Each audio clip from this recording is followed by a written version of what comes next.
Muchísimas gracias. Bueno, doctora Julisa, quisieras decir alguna palabra y aprovecho para pasarte el micrófono para que conduzca la sesión, por favor.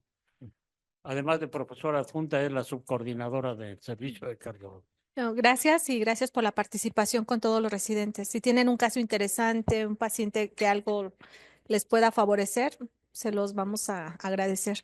Y bueno, damos paso al inicio de la sesión, ya por obviedad de tiempo. Nuevas estrategias de anticoagulación post-ablación de fibrilación auricular, que lo va a dar el doctor Jorge Rafael Gómez Flores, ya conocido cardiólogo y electrofisiólogo del Instituto Nacional de Cardiología. Adelante, Jorge. Muchas gracias, Julisa. Felicidades también al Grupo Ángeles por su proyecto. Gracias, doctor Catril, por la invitación.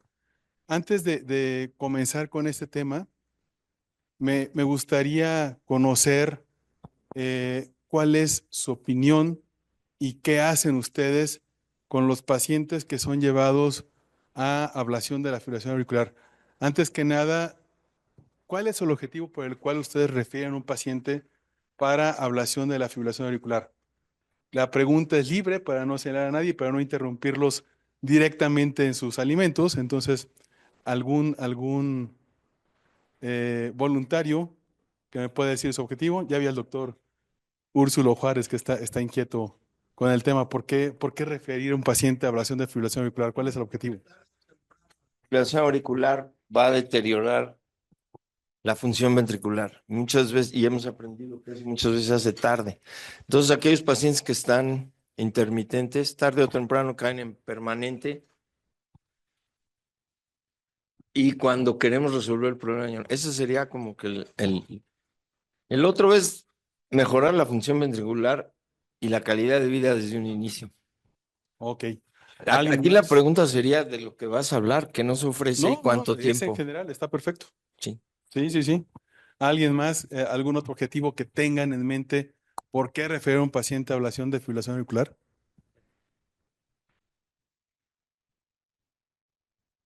No.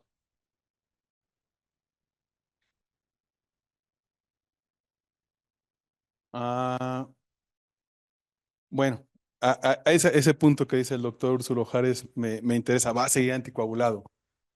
Gerardo, ¿tú qué crees? Ya que estás también inquieto. Soy juez y parte, pero yo solo quería comentar que cuando yo estudiaba, Ya no estudias. ya no estudio, Ok. cuando yo estudiaba en la universidad, me acuerdo muy bien tener grabado que vimos un paciente, presentar una paciente de 70 años con fibrilación auricular, insuficiencia mitral, y la respuesta del médico adscrito era, pues tiene 70 años, ya está vieja, tiene fibrilación auricular, déjala en paz, no le va a pasar nada. Y bueno, pues eso me quedó muy grabado porque conforme hemos avanzado en el tiempo, he envejecido, pues ya veo que 70 años no es viejo, para empezar, y que la fibrilación auricular no se debe dejar en fibrilación auricular, porque hay ahora muchas estrategias para recuperar el ritmo sinusal y les va a ir mejor a los pacientes en todos los sentidos. Entonces, nada más quería dejar ese aspecto. Para mí, ¿qué es lo que hay que hacer con la fibrilación auricular? Pues recuperar el ritmo sinusal lo más pronto posible. ¿Cómo? Con la mejor estrategia que tengas a la mano.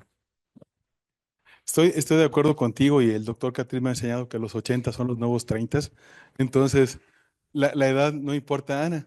Sí, nada más aquí reforzando el comentario de Gerardo, efectivamente ahorita el papel actual de la ablación es justo mantener el ritmo sinusal y algo muy importante es evitar la progresión a formas no paroxísticas. Esta es la única terapia que realmente se ha demostrado que retrasa la progresión a una enfermedad que ya va a ser mucho más difícil de curar, además de mejorar la sobrevida y disminuir los desenlaces cardiovasculares. Ok. Partiendo de eso, el siguiente punto es, ¿qué hacen con los pacientes que ya fueron a ablación de fibrilación auricular, resultó exitosa, se mantienen en ritmo sinusal, no han encontrado recurrencias? Escuché el comentario del doctor Úrsulo Juárez, pues van a tener que seguir anticoagulados toda la vida. Un tiempo, ya cambió. No, muy bien. Ok. Un tiempo. Ok, eso es lo que yo les voy a contestar. Yo creo que cuando tenemos una sesión que nos hace cambiar nuestra práctica médica, salimos ganando. Cuando tenemos una sesión donde repiten lo mismo y es lo que ya sabemos, a veces perdemos el tiempo o reforzamos conocimiento. Entonces yo espero que el día de hoy puedan tener herramientas que les permitan modificar su práctica médica.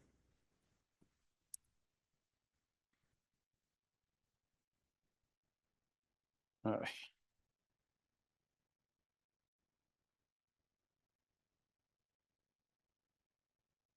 Ok, ya me dijeron que la oración con catéter es eficaz para el FA, pero hay la necesidad de continuar la anticoagulación después del procedimiento y ahí es donde está el debate. Recientemente se han propuesto ajustes en la evaluación del riesgo y en la indicación de la anticoagulación. Esto basado finalmente en la escala de Chas-Bas que todos conocemos y lo que sabemos hoy en día, y que ese es uno de los puntos críticos para poder avanzar en el tema, es que el principal riesgo o el mayor riesgo de un evento embólico cerebral o cardioembólico es mayor en los primeros 5 días tras un evento de fibrilación auricular prolongado. ¿Cómo definimos un evento prolongado? Es un paroxismo que dura más de 5 horas y media. Algunos dicen que más de 6 horas. Pero después de 5 horas y media, lo consideramos un evento prolongado y que nos va a mantener en riesgo de embolismo los siguientes 5 días después de que el paroxismo cesó. La prevención del evento cardiovascular en fibrilación auricular se basa finalmente en lo que todos conocemos, el Chas-Bas, que es la escala de riesgo para embolismo. Aquí ustedes pueden ver esta gráfica donde tenemos ejemplificado el evento de 1 a 5 horas de duración. Perdón, esos son los primeros 5 días y de 5 horas y media. Del lado izquierdo tenemos el tiempo de duración del evento y del lado derecho los días después del evento. Y vean cómo después del 5.º día el riesgo de embolismo baja a más o menos 1 de riesgo, que es el riesgo habitual de todos de sufrir un cardioembolismo. Entonces, es importante que si tenemos un paroxismo de fibrilación auricular, se mantenga anticoagulado el paciente de forma crítica durante los 5 días y las guías recomiendan que lo mantengamos durante 30 días anticoagulado, siempre y cuando no tengamos un nuevo evento de fibrilación auricular. Y aquí tenemos cómo nos podemos basar para definir este riesgo de los pacientes en base al Chas-Bas. Y también debemos definir en base a si el paciente tiene fibrilación auricular y qué carga rítmica tiene, que es el siguiente concepto a mantener en cuenta para reestratificar a los pacientes. ¿Cuánto dura el evento y qué carga rítmica tiene? Aquí tomando en cuenta que el paciente puede ya tener una carga rítmica muy baja, que generalmente son el grupo de pacientes que ya fueron a ablación de la fibrilación auricular, pero que también podemos meter a aquellos pacientes que tienen paroxismos de FA, que no los logramos convencer que vayan a ablación, pero que sus paroxismos siguen siendo muy poco frecuentes y de muy corta duración.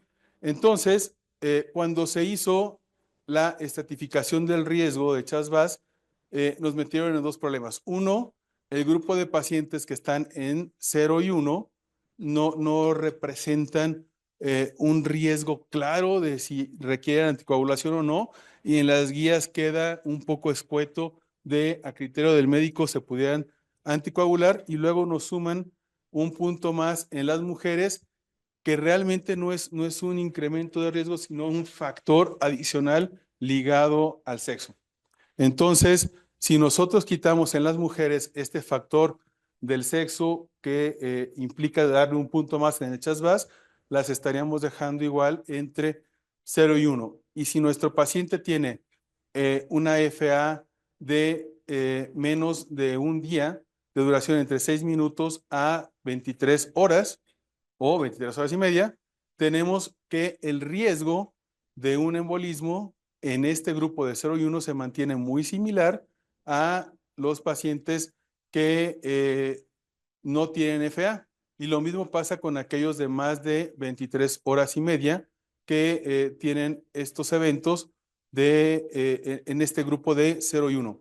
Pero incluso los pacientes que tienen una baja carga rítmica y que tienen episodios de entre 6 minutos y 23 horas y media, también tienen menor riesgo. Y los que no tienen FA, solo se incrementa el riesgo de forma habitual cuando hay un CHAS-VAS mayor de 5, pero tenemos otros factores que también contribuyen al embolismo. Entonces, la combinación de tiempo o de carga rítmica con el CHAS-VAS es lo que nos puede orientar a quienes podemos meter una estrategia de darles anticoagulación de forma intermitente. Y acá nuevamente, si nosotros consideramos que el sexo femenino no es un factor de riesgo independiente, sino un modificador del riesgo, como lo habíamos platicado, podemos ver que si tomamos en cuenta la carga rítmica de los pacientes y el CHAS-VAS, tenemos que los pacientes que tienen una baja carga rítmica se mantienen con un bajo riesgo embólico y conforme va incrementándose la carga rítmica, es decir, que tengan ya más de 6 horas de duración hasta 23 horas, comienza a incrementarse el riesgo embólico. Por ello, hay que tomar mucho en cuenta esto. Y obviamente, la edad que contribuye directamente como un factor de riesgo para el CHAS-VAS. Aquellos mayores de 65 años, no hay que olvidar que suma un punto en la escala de riesgo de CHAS-VAS. Y la FA por sí sola es un factor independiente para el riesgo del EBC. Pero actualmente estamos acostumbrados a manejar a los pacientes solo basados en el CHAS-VAS. No estamos acostumbrados a hacer todas estas diferenciaciones. Y aquí la propuesta es que, como en muchas otras situaciones, no podemos ponerle el mismo traje a todos los pacientes. Hay que hacer un traje a la medida o hay que hacer un tratamiento a la medida de acuerdo a las características de los pacientes. Y aquí ustedes pueden ver que no todos tienen el mismo riesgo de evento vascular, no todos tienen el mismo riesgo de carga rítmica y no todos tienen el mismo umbral de anticoagulación. Es decir, algunos pacientes pueden estar subanticoagulados, otros pacientes pueden estar sobreanticoagulados y un porcentaje puede estar bien anticoagulado. Y aquí justo surge otro punto que favorece el tratar de ser mucho más cuidadosos al seleccionar la dosis de anticoagulante y si el paciente puede tener anticoagulación intermitente, que es cómo ajusto mi dosis. Y, después de haber pasado una evolución donde antes dábamos aspirina para la fibrilación auricular, a saber que la aspirina no sirve para nada en el caso de pacientes con FA, y luego a conocer que hay que ajustarlos de acuerdo a ciertos criterios en edad y en función renal o en fragilidad, y depende del anticoagulante. Entonces, de pronto, toda esta información que nos abrumó puede llevarnos a ser bastante laxos en algunos pacientes, hacer reducciones de dosis, o en otros pacientes decir, no, tú requieres tanta dosis porque tu riesgo es alto sin tomar el riesgo de hemorragia. Y es cuando también nos falla el apego del paciente a la anticoagulación y nos falla el decidir una dosis adecuada de anticoagulante.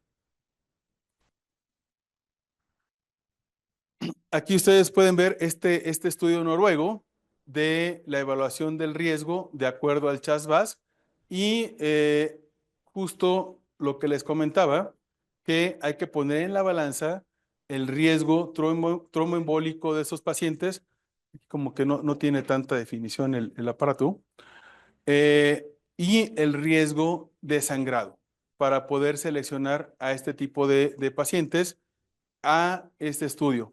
Y en este estudio, el uso de anticoagulantes en paciente con riesgo intermedio sí redujo el evento cardiovascular en un 50% en comparación con los que no tuvieron una anticoagulación. Sin embargo, justo en el riesgo intermedio, aumenta el riesgo de sangrado. Entonces tenemos que tener aquí muy claro esto y hacer una evaluación personalizada basada en la carga de fibrilación auricular y en las características de la aurícula izquierda, que también lo podemos hacer. Hoy en día contamos con herramientas que nos permiten tener un monitoreo muy estrecho de la carga rítmica de los pacientes. Sin embargo, hay que saber cómo funcionan, porque medir la carga rítmica pues suena fácil, porque puedo decir, ok, le pongo un holter y mido su carga rítmica, pero ese día del holter pues estuvo en sinusal y no tuvo carga rítmica y no me sirvió de nada. Necesito un monitoreo de un mes para darme cuenta de qué tanta carga rítmica está teniendo en un mes y cuánto duran los paroxismos de la fibrilación auricular. Entonces pienso que el Apple Watch, por ejemplo, u otras marcas pudieran ayudarme a definir la carga rítmica, pero luego puede ser que no. ¿Alguien de ustedes sabe cómo funciona el Apple Watch para dar un aviso de que el paciente tiene fibrilación auricular? ¿Se han puesto a pensar? Porque Que te da por un pequeño espacio, 30 segundos, información nada más. Y no te da ningún aviso preventivo de ningún tipo. No sé si las nuevas versiones ya incluyan esto o el Garmin o alguno de los otros relojes te puedan dar más información, pero hasta ahorita es muy limitado el dato. ok, lo que hace el Apple Watch es que primero hace mediciones de tacografía, es decir, tiene una iluminación donde detecta qué frecuencia cardíaca lleva el paciente. Y con este tacógrafo ve los intervalos RR o la variabilidad de la frecuencia cardíaca. No está tomando un registro eléctrico como tal, está tomando el pulso como tal, nada más. Entonces, basados en el pulso, detecta que el pulso es irregular, pero no avisa a la primera al paciente que el pulso es irregular. Necesita programarse cada hora, bueno, automáticamente lo hace cada hora. Si después de 15 mediciones automáticas detectó que el pulso es irregular, entonces no da el aviso al paciente de que tiene un pulso irregular y que puede tener FA. Cambia sus mediciones automáticamente y cada 15 minutos toma otra vez el registro de tacografía.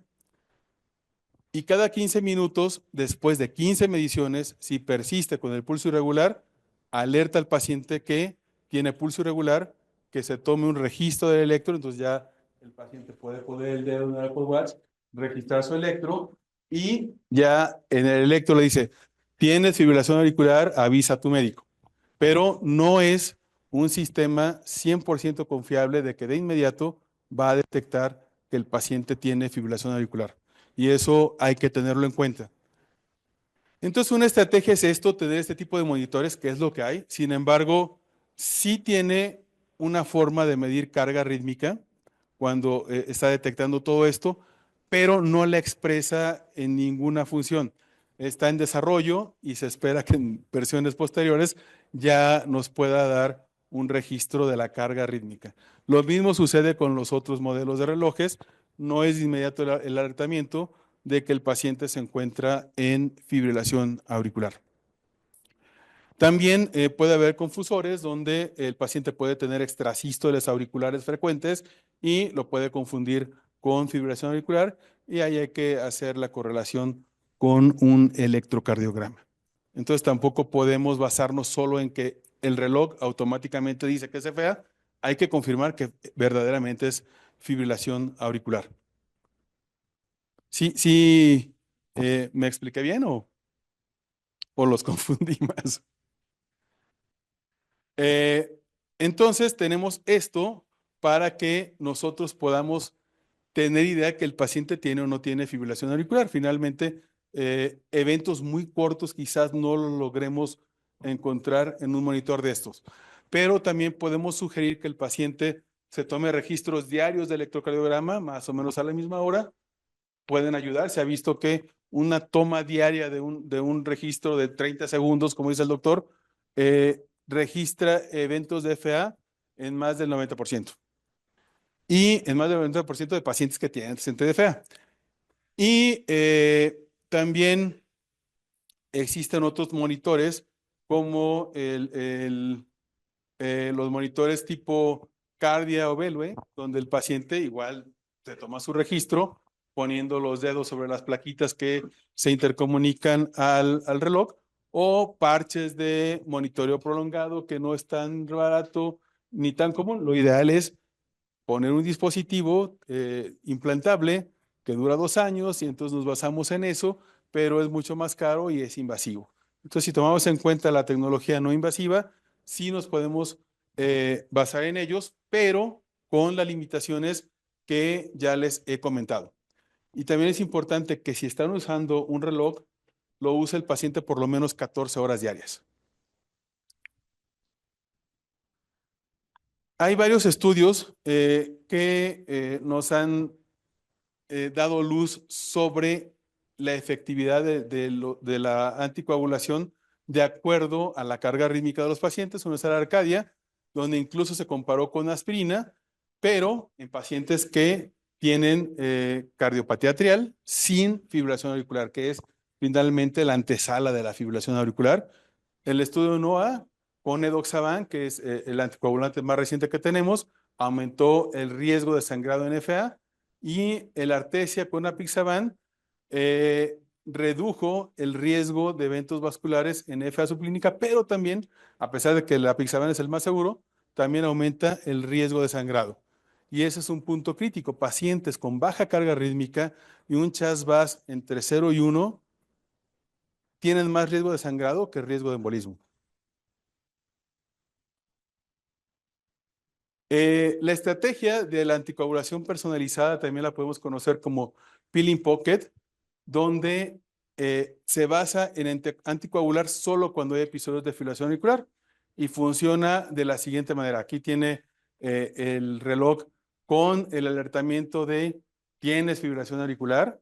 Te toma el electro, efectivamente tiene fibrilación auricular, entonces comienza a tomarse el anticoagulante y está registrándose todos los días su reloj, y hay un momento donde para la fibrilación auricular recupera el ritmo sinusal, y a partir de que se recupera el ritmo sinusal se toma 30 días la anticoagulación para evitar este tiempo post-FA de tener un embolismo, y mientras se mantenga en sinusal sin fibrilación auricular, entonces el paciente puede mantenerse sin tomar anticoagulantes. Pero sí se requiere gente como justo viene al Hospital Ángeles del Pedregal con un nivel de educación más alto, que entiendan la importancia del registro, que sean apegados al tratamiento y que lo podamos monitorear estrechamente.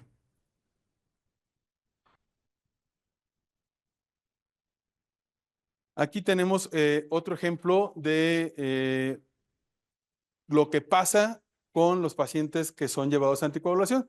Aquí se estudió un grupo de pacientes que por primera vez se anticoagulan, que tuvieron su primer evento de fibrilación auricular. Se les daba seguimiento telefónico al primero, al tercero, al sexto, noveno y 12º mes por una enfermera que estaba capacitada en esta encuesta, y vean cómo de estos 403 pacientes, 88 estaban con subtratamiento, 24 tenían sobretratamiento, y solo el resto, casi el 50%, fueron los únicos que estaban bien apegados al tratamiento. Entonces, a pesar de un seguimiento estrecho cuando están anticoagulados, podemos tener estas variaciones, y no nos asegura el tener anticoagulación que el paciente va a estar libre de un evento cardioembólico. Y de ellos, solo a 13% se les corrigió la dosis que tenían. En este metaanálisis de varios estudios de Peeling Pocket, que estos comenzaron a llevarse a cabo desde el 2015, fueron los primeros estudios. Algunos comenzaron con el grupo que ven en este tono, que yo no sé diferenciar entre los tonos de azul, este azul grisáceo y este más pálido. Este más pálido son los que tienen anticoagulación continua, el azul más intenso son los que no están anticoagulados y el azul intermedio es el que llevó la estrategia de anticoagulación intermitente. Como ven, el estudio más grande que ha evaluado la anticoagulación intermitente es el TACTIC-AF, hay otro que es el CARE-AF y el REACT.com. Son los principales estudios que han evaluado esta estrategia. Y 54.7% con esta estrategia dejaron de usar anticoagulantes completamente durante el estudio. Es decir, jamás se logró documentar un evento de fibrilación auricular posterior a la ablación de tal forma que no volvieron a tener. Y aquí es tomar en cuenta, si no hay FA, no hay riesgo de tener cardioembolismo. Ese es el primer punto. Pero obviamente sí hay, me pueden rebatir perfectamente que si hay otras alteraciones endoteliales y hormonales en la aurícula izquierda, donde por sí misma puede incrementar la agregación plaquetaria. Y 33% tuvieron que retomar la anticoagulación permanente.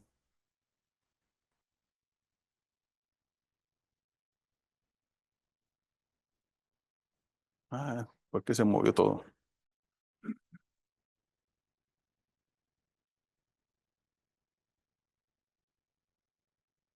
Ok. Cualquier duda o comentario que quieran hacer, me pueden interrumpir con toda confianza. Aquí pueden ver las tasas anualizadas de eventos clínicos que hay con esta estrategia de Pili Pocket. Vemos les voy a señalar dónde está el TACTIC, que está aquí. Esta es la tasa de eventos isquémicos por año en esa estrategia de Pili Pocket. Vean cómo todos están hacia la izquierda con un factor protector. No hay incremento de tasas de eventos isquémicos tomando en cuenta. La tasa de hemorragia mayor fue de 2.4% por año y la de isquémicos fue de 0.5% por año. Es decir, es lo que vemos más o menos en pacientes que no tienen este factor de la fibrilación auricular. Así pues, la estrategia de Pili Pocket muestra un bajo riesgo de eventos similar a la anticoagulación continua, pero sí una reducción significativa en sangrados comparados con la anticoagulación crónica. Esa es la ventaja de la estrategia ajustada de acuerdo a las características del paciente. En cuanto a otros eventos, los ataques transitorios de isquemia fueron de 0.7% por año de forma global. Vean cómo en el TACTIC, que tenía más pacientes, pues no se incrementaron, pero solo un estudio se fue a la derecha comparado con el resto y quizá es el que nos está dando este 0.7% por año. El sangrado menor 2.6% y la hemorragia intracraneal 0.65% por año. El riesgo de los ataques transitorios de isquemia y de EBC sigue siendo muy bajo, por ello sigue respaldándose a la seguridad del paciente con la anticoagulación intermitente, aunque aún no está reflejada esa estrategia en las guías de práctica clínica. Como resultados principales, en este registro intermitente, hubo una reducción significativa en el tiempo de anticoagulación, 40 a 46% menos días de tratamiento que la anticoagulación continua. Fueron 89 pacientes en intermitente y continua 151 con la misma estrategia de parar el anticoagulante después de 30 días de que no se registre ningún evento de fibrilación auricular.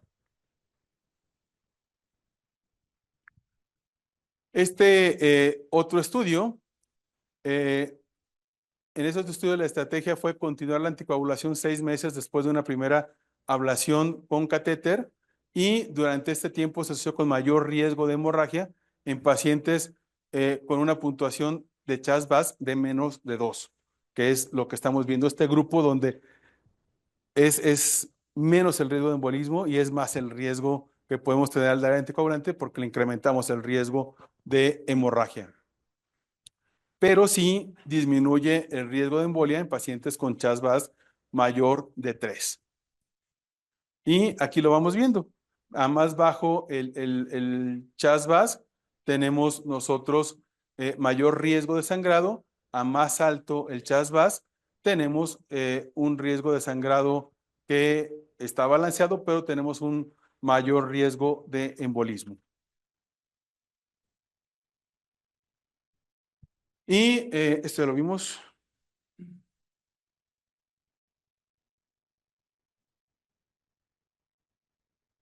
¿Qué tan seguro puede ser descontinuar la anticoagulación oral después de la ablación de FA?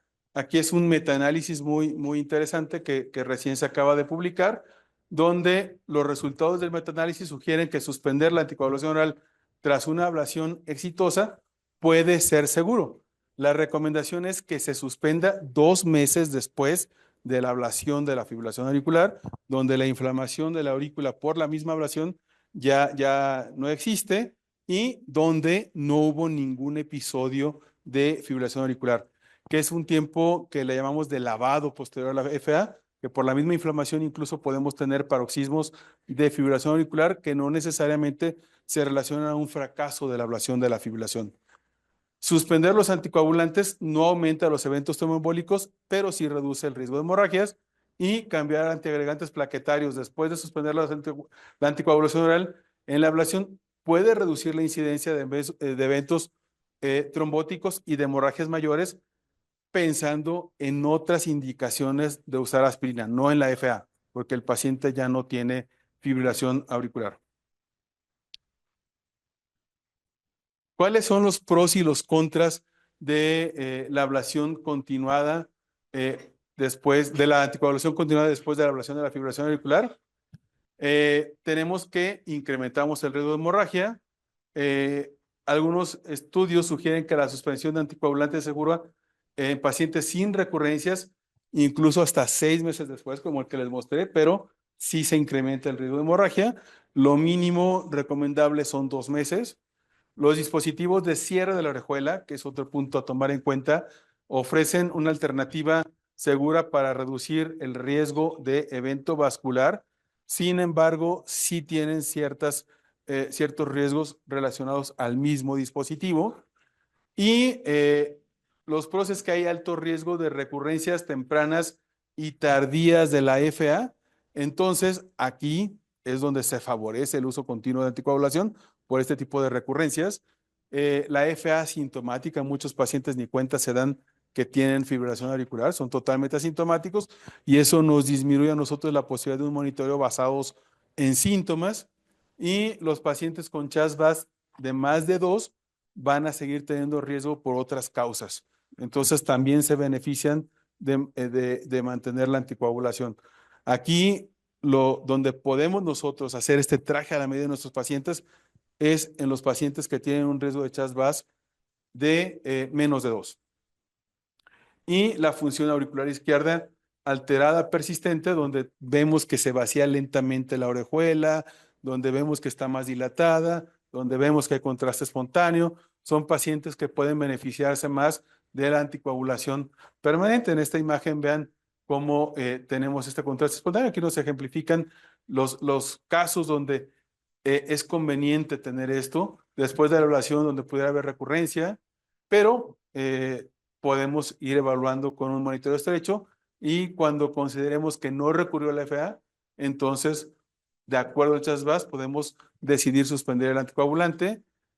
Pacientes que tienen un vaciado muy lento de la orejuela, pacientes que tienen agregación plaquetaria alterada, o cuando recurre la fibrilación auricular, como en este caso. Ese es el ejemplo de lo que hacemos en la ablación, que es aislar las venas con catéter o con crioablación, o próximamente con ablación pulsada. Y donde si pudiéramos tratar de tomar la estrategia de anticoagulación intermitente es en pacientes donde se ocluyó la orejuela, o pacientes que tienen más riesgo de hemorragia, pero tienen un menor riesgo de embolismo. Los oclusores de la orejuela son dispositivos que ya llevan un buen tiempo probándose. El más conocido es el Watchman. Sin embargo, la endotelización no es inmediata. La recomendación del cierre de la orejuela es en pacientes con alto riesgo de hemorragia y que conllevan poca tolerancia a los anticoagulantes. No son superiores a los anticoagulantes orales. Entonces, hoy en día no se considera que los oclusores de orejuela sean recomendados de forma rutinaria para todos los pacientes que son llevados a ablación de fibrilación auricular. En conclusión, las guías actuales recomiendan mantener la anticoagulación basada en el puntaje CHAS-VAS independientemente al éxito de la ablación, y es donde nosotros consideramos que podemos revalorar esto y hacer una estrategia individualizada en cada uno de nuestros pacientes. Es esencial equilibrar el beneficio de prevenir el ictus con el riesgo de hemorragias, y la tecnología y la inteligencia artificial nos pueden ayudar a monitorear estrechamente al paciente y a personalizar el tratamiento, como es el Peeling Pocket, para educar a nuestro paciente y darle seguimiento con esta estrategia de no tienes FA, entonces nos vamos sin anticoagulación. Tienes FA, 30 días de anticoagulante después de que paró el episodio.